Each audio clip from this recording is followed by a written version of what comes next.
It's now time for Better Knowing Umphreak from Umphreaks Anonymous Radio. Welcome to the first episode of Better Knowing Umphreak from Umphreaks Anonymous Radio. I'm your host Joshua Tree, administrator at Umphreaks Anonymous. This is our first episode here of this podcast program, about 10-minute, 15-minute reflection on Umphreaks, their favorite band members, their favorite pastimes. It's still new, and at the time period that we recorded this interview, some things were a little bit rusty. However, we'd love to get some more interviews under our belt and interview some more Umphreaks. So if you would like to be a part of Better Knowing Umphreak, go ahead and send us an email. You can send us a message on our Facebook page, or you can send us an email at radio@umanon.com. All right, thank you so much. Now time to sit back and enjoy a nice reflection on Umphreaks with Dan Enden here. First episode of this Better Knowing Umphreaks thing. I really appreciate you taking the time out to talk to me here for a minute. Yeah, no problem, man. Dude, why don't you just go a little bit over who you are, what you do, where you're from? So I'm Dan Enden. I am from southern New Jersey, now Philadelphia. I play in the band Cocktail Party Phenomenon. Aside from that, in my spare time, I sell people roofs, windows. Yeah, I don't know. Just started this Umphreaks tribute band that we're about to start playing around a little bit more. Oh, yeah. Yeah, we just had the first show a couple weeks ago. Went really well. Sweet. Yeah. We don't need to talk about me. I'm just a guy. Well, no, that's awesome, man. How many Umphreaks shows have you seen? I don't know. I'm not really like a stat whore like that. Sure. Like, by my estimates, like it's getting upwards of 70 around there. Sure. Since 06. Hell yeah. Well, when was your first show? That would have been Starland in February of 06. I'm not too sure the date. I think it might have been 2/18. Mm-hmm. No, it was February 2006. They opened with Hurt Bird Bath. I don't remember too much more about it. Hell yeah. Played Flippy Floppy. Well, do you have like a favorite member or favorite song or anything else like that? Yeah, favorite member is easily Bayless. I'm like the hugest Brandon Bayless supporter in the world. I feel he's like the unsung hero of the whole scene, to be honest. All you ever hear is about Jake shredding guitar, and I'm honestly not a huge Jake fan. Like, I'm not all about the 8,000 notes being played all the time. Like, I love Jake, I love the whole band, but I'll take a Bayless solo any day of the week and a Bayless song. Like, I love Bayless's tone. And just yeah, he's the man. And he's definitely like most improved. Well, Stasik's probably most improved, but Bayless's vocals have just been ridiculous over the last few years. What do you play in your band? Is it bass? Is that right? Yeah, I play bass. Definitely. So you've been hearing the improvement in Stasik's sound as he gets better over the years. Dude, I don't even know what's happened to him in the last like 3 years. It's like he's gotten 6 times better since he got that new bass. Like, and he's like he's directing jams a little bit more. It's unreal. Like, I took a pretty long break. I didn't in the last like 3 years. I probably only saw 2 or 3 shows. Because I saw 70 shows in like 4 or 5 years and just needed to take a break from it. And when I started listening again, I was like, dude, what the fuck happened to Stasik? Man, he's just like ripping it. Oh yeah, man.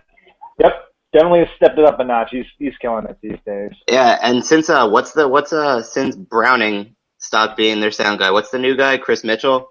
Mm-hmm. Yeah, he put Stasik way higher in the mix. I like that a lot. I remember at summer camp in 2011, we were all just standing around, and all I kept talking about the whole weekend, I was like, damn, I can hear Stasik. It's so fucking crispy. So, yeah. It's thumbs up on my vote. Well, hell yeah. Well, do you have a favorite tune? 2x2. Yeah, 2x2 is the classic to me. I think that encompasses, like, everything they do. You know, it's got the good, like, song part, the vocals, the catchy chorus, and then the metal, the shredding, the builds. And then, like, you know, Front Porch and DBK, those are all the songs that got me into it. Smell the Mitten, Dump City, all stuff like that. You can tell I'm into the older stuff. But I will say that I think on the new album, what's the Beatlesy song? No Diablo? Yeah, I think that's one of the best songs they ever wrote. That's great. That's like really showing them stepping it up a notch in their songwriting, I think. Had a favorite venue or festival that you've seen Umphreaks at? Oh man. I mean, the best festival to see them is definitely summer camp. That's Sure. like, yeah, like you can't beat that. My favorite festival set was probably their Walkaroos late night set in 2010. Oh yeah, I was there. Yeah, dude. Oh man, that was ridiculous with the Come Closer and the Tinkles. Shit, that was ridiculous. Venue wise, I mean, it's always awesome to see a Brooklyn Bowl and like Jam Cruise and I think the coolest place was probably McCarran Pool Park in Brooklyn. That place hasn't been there in years, but it was like I don't know if you ever got out there. It was like a big old abandoned city swimming pool that they turned into a concert venue, and that's where when they did the Dumb tour with the Biscuits in '06 or '07. Sure. Yeah, so they played there, and you're basically just in a giant swimming pool, and yeah, and you know, Starland was always sweet because it's just such a tiny place. They'll never be playing places that small again. You know what I mean? Like, Yeah, for sure. that's my hometown venue. I go up there all the time, see small bands. I'm just like, I can't believe I saw Umphreaks there. Like, I saw Umphreaks play there to like a half full room on like a Thursday when I was like 16. I was just like, what the fuck? Yeah, how spoiled we were when we didn't even know it. I know, man. Now I try to go see him at the Electric Factory and I can't even move. I'm like getting pushed to the back, like kids with fucking pacifiers in their mouth. No, know what it's true. happened. They're getting big. Dude, they've blown up. It's insane. I'm like turning into an old man. It's ridiculous. I'm like standing like up in the balcony and shit, just like looking. I'm just like, oh, these kids these days. Do you have any of your cover gigs coming up? Do you guys have anything scheduled or anything? No, nothing scheduled. We're so for that thing we learned like 10 tunes and that took a little bit. Sure, for sure. So we're actually for the next show we're talking to some venues about doing some new shows and we're gonna try to learn like 10 completely new tunes and not repeat any of them because we're fucking idiots and like the other ones totally could have been tightened up, but we just like when we made the initial list of songs we wanted to play, it was like 50 songs deep. So we're like, whatever, let's just try to get all 50 of them down and see what we can do. We're gonna try to I think we're gonna try to go do like the Chameleon Club in Lancaster, and Awesome. I'm sure we're gonna do some Philly stuff because it's all made up of people from different Philly bands. So like it's tough to get us all together because we all have our own shows all the time and stuff like that. Sure. Nice supergroup going on now. That's a good thing. Yeah, I'm surprised no one's done it yet, man. Like I remember, like the first band I ever heard covering Umphreys was Tamburku back in the day, doing Bridgeless, and now those are all the guys they play in Mr. F now, and I'm friends with all of them. We play with them all the time, and right around that time we were covering Tinkles and Wappy, and that's how we linked up with them through the Bort. And I talked to their drummer Matt Pickering before, and we're like, it's only a matter of time till some like full blown Umphreys tribute shows up, and just it never happened. Yeah, in the Midwest, I've seen a couple bands cover them. Like Brainchild does some covers of them, or I've seen I think maybe You Melt cover them once, but Really? I haven't. Yeah, Is You but I Melt haven't. still a band? I don't think they're still playing anymore. Okay. This might have been like 2010, Okay. so I don't think that they do play anymore. But Yeah, those guys were fun. yeah, they were. Well, hell yeah, man. Well, thanks for doing this shit, dude. I really can't tell you how much I appreciate it. Yeah, of course, man. It's no problem to take 10 minutes to indulge myself. Yeah, It's like the most man. It's like the most self-indulgent activity ever. Just like talking about my concert experiences. Like, yeah. I guess in the end, when we're done with all of them, we're gonna like end up having a nice, panorama of all the time, and you'll probably have a bunch of like young Umphreaks who are like, "Oh, my first show was Red Rocks 2012," and then you'll have a bunch of old Umphreaks who are like, "I was in St. Joseph in 1998. Fuck this noise," and everything in between, and it will be a pretty cool thing. But you gotta start somewhere. So. Yeah, you run the website, right?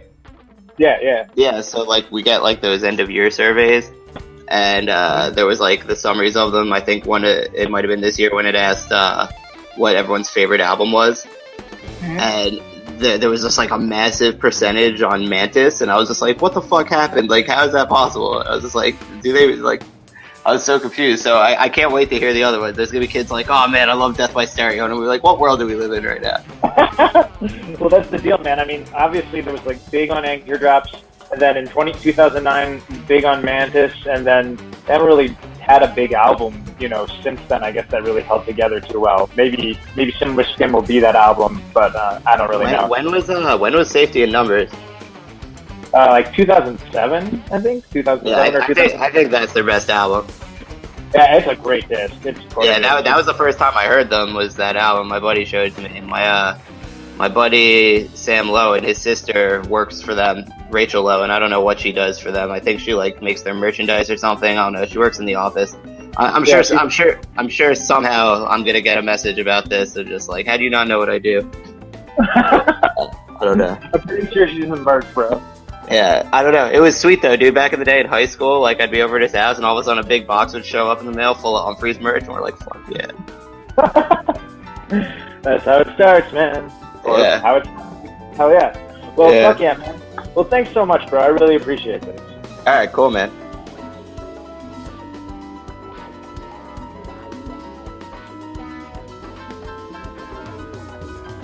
That was our interview with Cocktail Party Phenomenon's Dan Enden. He's the bassist for that awesome-ass band from Philadelphia. They've got some gigs coming up here at the Homegrown Cafe in Newark, New Jersey.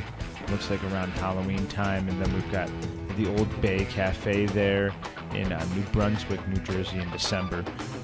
Anyway, that dude kicks ass, and thanks to him for taking the time out to talk with us about his Umphreaks experience. And for the second portion of the show, we're going to discuss being an Umphreak with an awesome one. His name is Ragin' Randy Harris from Ragin' Randy Entertainment. He's been running his own music blog for the past several years, takes fantastic, beautiful photographs. He's a great reviewer, writes wonderful articles for himself, Live for Live music blog. If you can think of an online music publication, he's probably written an article for it, including several for us here at Umphreaks Anonymous. He's a super kick-ass dude. Just been very, very, very awesome. Very supportive of Umphreaks Anonymous. Always keeping a lookout for our homeboy Jason Turngren. Just being an awesome dude. So here's an interview with him about his Umphreakiness. So get down with your bad self and enjoy it. And if you want to be on Better Knowing Umphreak, send us an email, umanon at umanon.com or radio at umanonymous.com or josh at umanon.com. You can get at us at Twitter at umphreaksmcgee or on Facebook. You can send us a private message. We'll find a way to get you on the show. And you can also go to our podcast section of our website, umanon.com. That's umanon.com. Under the podcast section, we have a page where you can request to be part of this. So get on board. Listen to Ragin' Randy Harris here from Ragin' Randy Entertainment talk about how it is being an Umphreak on the East Coast. Wow. Hell yeah, man. Well, I mean, I guess we'll get right to it here. Thanks for joining me for the Better Know and Umphreak dealio. This is just my second one doing it, so I'm going to be really rusty. Thanks for doing all the recent Umphreaks Anonymous coverage for us. Which show did you like better, Philly or Baltimore? Oh, Baltimore, hands down. That one was. I thought that was one for the books for sure. I mean, I'm still around the 10 show range. So as far as actually being at shows, I'm still somewhat new comparatively. To some of the more veteran fans, but I mean, Baltimore blew my mind. And what was great about it for me was it was a lot of not necessarily rarities, but not so much of the common ones, which I guess Umphreaks has been doing this whole year. They've been doing a lot of switching things up more than usual, I feel like. But Baltimore definitely was hands down better than Philly. Sweet. Well, awesome. You had some venue issues with Philly too, right? Yeah, that didn't help. Unfortunately, I think it was just the way that it was set up.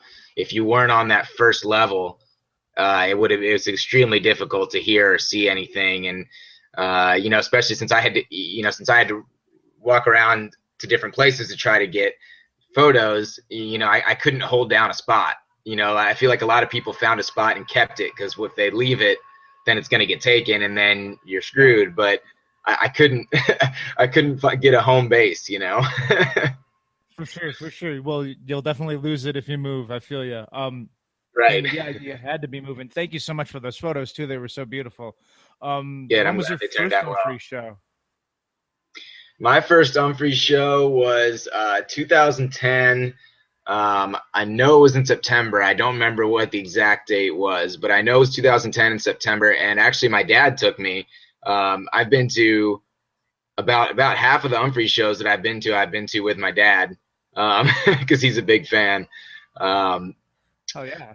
Yeah. Family affair. That's always the best. Yeah, definitely. So he took me to my first Umphreys show. It was in Memphis because it was when I was living down south still, at Minglewood Hall. And I remember thinking, I was still, again, even at this point, I was still fairly new into the jam scene. I went to my first Fish show in 2009, and that was my big introduction into the jam scene.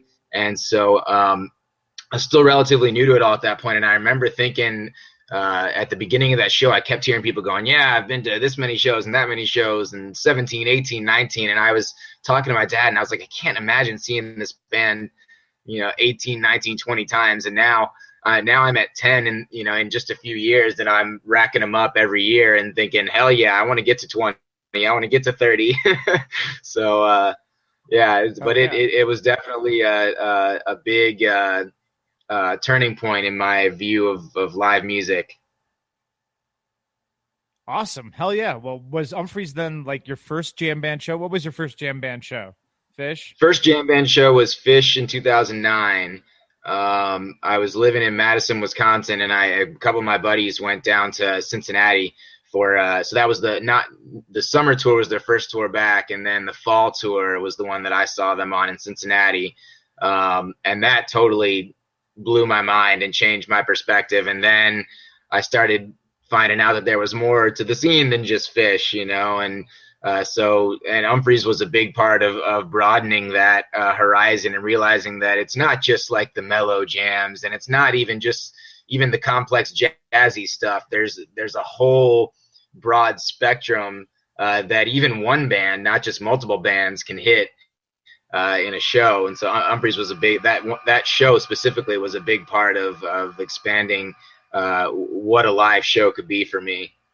So as far as festivals, outside of summer camp, I have not. I did go to summer camp in 2013. The thing for me about festivals is that it's so difficult to catch a full set of an artist because there's so many artists there. Even summer camp, even though Umphreys and Mo are the highlights, there's so much great music that they have there. So like even at summer camp, I didn't sit through I was at all of the Umphreys sets, but only for a couple songs each, because I was like, okay, I want to catch Umphreys and see what they're doing in this set, but then I also want to go see whoever else, Yonder, or whatever else is going on. And it's I feel like festival sets are very difficult unless it's something like All Good Festival where they don't do two bands playing at the same time. It's very difficult to sit through an entire set. But besides summer camp, I haven't seen them at any festivals, unfortunately. Oh, well, that's not a terrible thing. I mean, sometimes Umphreys shines best when you're seeing them in a small room or Right. outdoors in comparison to seeing them in the festival scene, like you were saying. Or even just when they have a full two sets to really branch out. I often find that the festival sets tend to kind of sometimes limit the artist because they're used to having a whole night, to really branch out and experiment. Instead, they've only got an hour, or even, in some cases, not for Umphreys, but in some cases for other bands, like a half hour, to where they just have to rock out a few songs and then go. So I tend to prefer to get a real feel for a band, in their regular nights, regular concerts.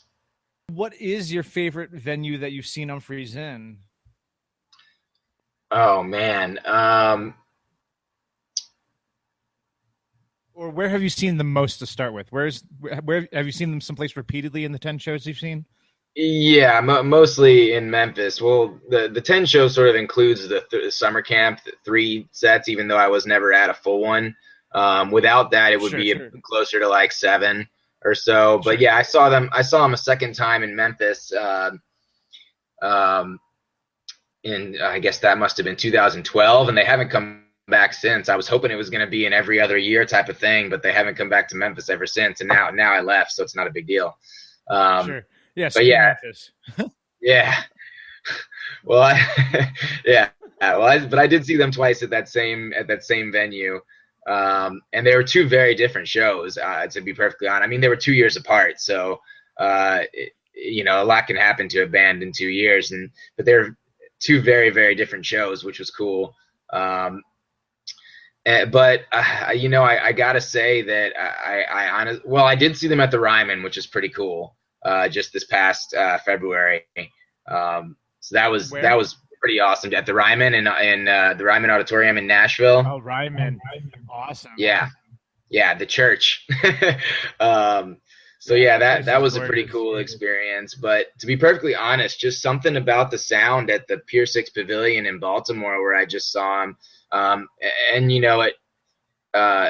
I think it's because it's outdoors, but it's got this pavilion overhanging the entire thing. So it sort of keeps the sound in, as opposed to a regular outdoor venue where the sound just goes out and has nothing to bounce off of.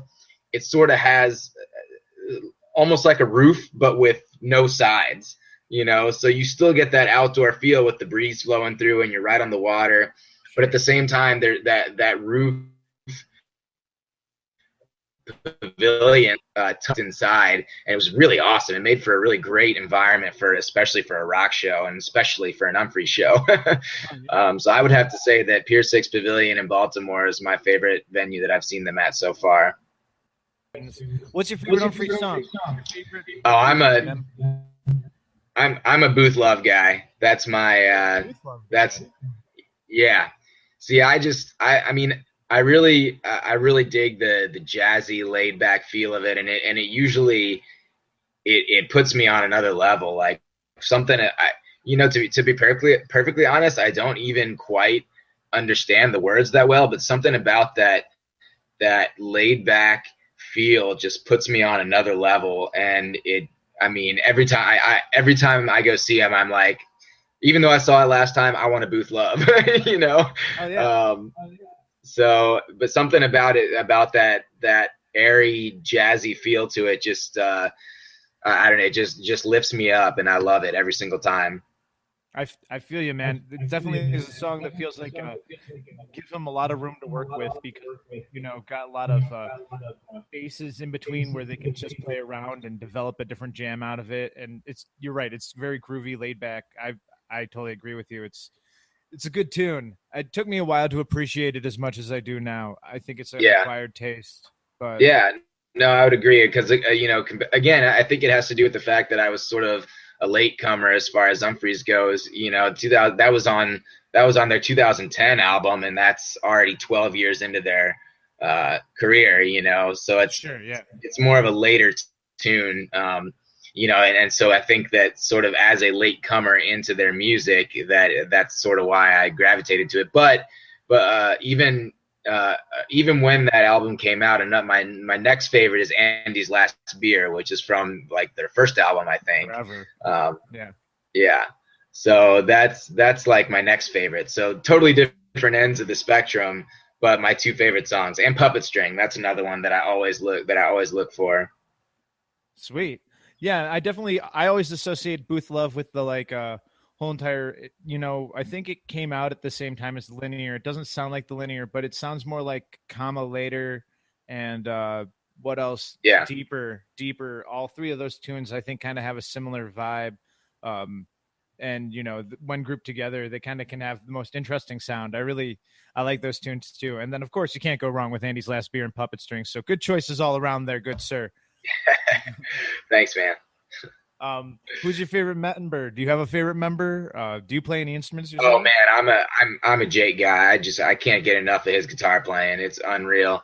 I don't know if you you haven't seen all, when I send you my photos, I don't send all of them. Obviously, I sort of narrow them down. But when I go through my photos, I'm like, dude, I was standing right in front of Jake for a long, long time because I have like 50 photos of just him. You're sitting there like, well, this photographer hasn't moved in like 10 minutes, bro. Yeah. Yeah, no, that's one of my favorite things about being able to photograph them is standing in front of Jake and just watching his fingers move. It just blows my mind. And, Sure. Brendan That's is magic, obviously, yeah, and Brendan, is obviously a very, he's no joke on the guitar either. Even though he's not, I guess, technically the lead guitarist, but something about the So way damn Jake good. plays just, yeah, oh yeah, and it's great. Like I think Jake said it in an interview that I read once that, Brendan like challenges him because Jake's supposed to be the lead guitarist and Brendan like comes out there and shreds out and he's got to like keep up and not necessarily outdo him, but he's got to like, this is my role. I'm the lead and I got to make it known. So they push each other to keep improving, which is, you can't ask for more than that in a guitar duo in a band. So. No, that's great. That's exactly what you want. A competition that drives the innovation in a friendly way, and it's fantastic. I totally agree with you, man. Right, and they obviously love each other. It's obvious the way they all play together. So. Yeah, hell yeah. Well, let's see then. Do you have a favorite album? I do not necessarily. Do you like their studio albums? Yeah, I know. I like to listen to some of their stuff studio wise. I'm not necessarily a strictly live, but what I really like to do is I like to go back and listen to the shows that I was at. That's what I mainly like to do. I don't subscribe to Live and go listen to ones that I haven't been at, just because I guess I prefer to sort of relive those moments when I was there when I'm listening to them, especially in the car. Sure.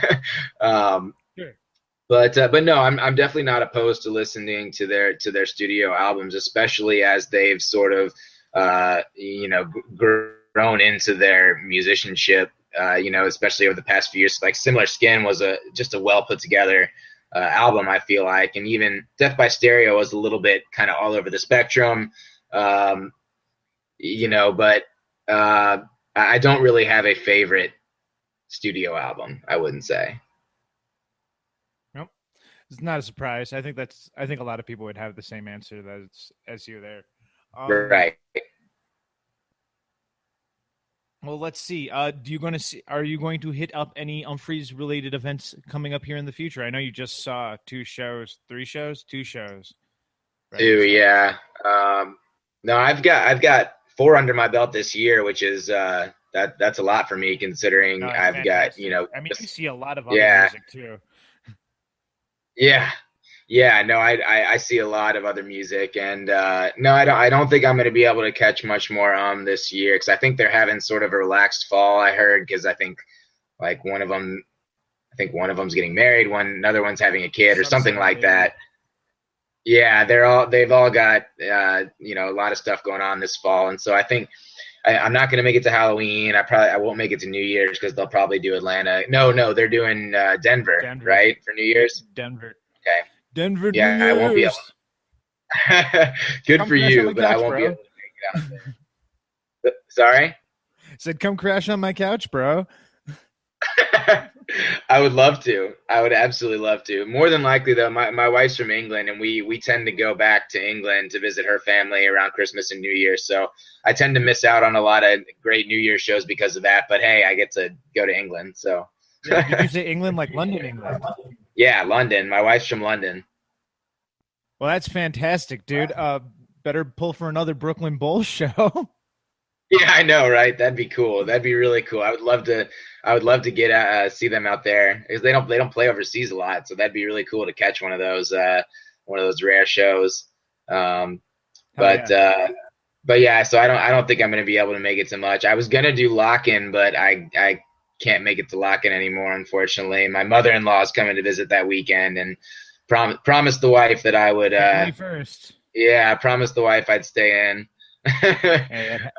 Family first, man. It's the number one rule. Shows will always be there. So yeah, Yeah, no, that's definitely true. So probably won't catch any more Umphreys this year, but getting 4 shows in 1 year for me is a big deal. So I'm 2 of them are with my dad, and the other 2 I got to review and photograph for you. So can't complain there.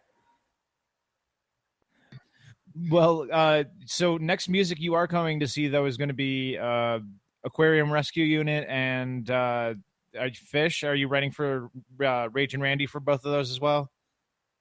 Well, not Fish. No, the Fish is very difficult, from what I understand, to get press passes for, because they sort of have, their own photographers.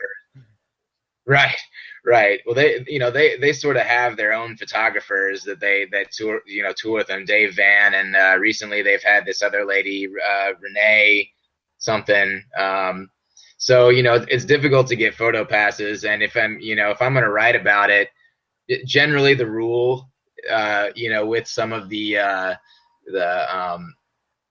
sites that I write for is, if you don't get a free ticket, don't write about it, because you're providing them with something, you should get a free ticket in return. So and they don't need the publicity, they're selling out their tours. Sure. Yeah, but Aquarium Rescue Unit. He's dying for press coverage, bro. Nobody's ever heard of him. Right. So that's one of the great things about Fish is that they've gotten to the point that they're at without the opinion of the public, and so they don't give care. A fuck. Right. So no, but Aquarium Rescue Unit, I'm writing for Grateful Music, and I'll be photographing that one as well. And then I'm excited to catch Jazz is Dead, and that's just going to be a nice mellow evening for me after my first night at my new job, and I'm just going to go hang out with my wife and maybe have a glass of wine and just relax and hear some nice Dead tunes. Hell yeah, bro. Well, thanks, man. I can't tell you how much I appreciate you doing this Better Knowing Umphreak thing. I've got to find a better way to sort of wind the discussion down in the futures or something, like some relevant questions or something. But I mean, I really appreciate you taking the time to do this and to take photos for us. And I guess, I'll make sure to point everybody in the direction of Rage and Randy's and everything with a link and information here so that, people can go continue to enjoy your work onward into the future. And when you do have a future Umphreaks opportunity, please let Umphreaks Anonymous pay for it so that we can make that happen for you in the future as well. We love that. So I will, man. And I just like to give a quick shout out to Jason. I know he's been doing better. I've been seeing the photos on Facebook and everything, and he seems to be improving, but definitely want to give a nice shout out to Jason. He's a good guy, and I had the pleasure of meeting him in Nashville at the Ryman. Actually, I think you provided me with his info, and so I got to meet him, and he was a great guy, and I'm glad that he's doing a little better and starting to improve. So shout out to Jason. Oh yeah, man. He private messaged me and Snapchatted me the other day, and I was super thrilled to see his face. So I'll send all of your love his way. I'm sure he's got all your vibes coming in already. So hell yeah, man. Thanks so much for everything, bro. No problem, buddy. I'll talk to you soon. Talk to you soon, bro. All right.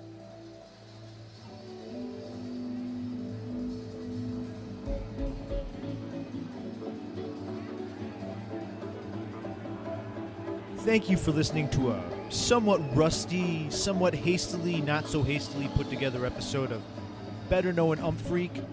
I'm your host, Joshua Tree. This has been episode number 1. We promise we'll only get better, but we had a lot of fun with this one anyway, so if you didn't enjoy it, I don't care.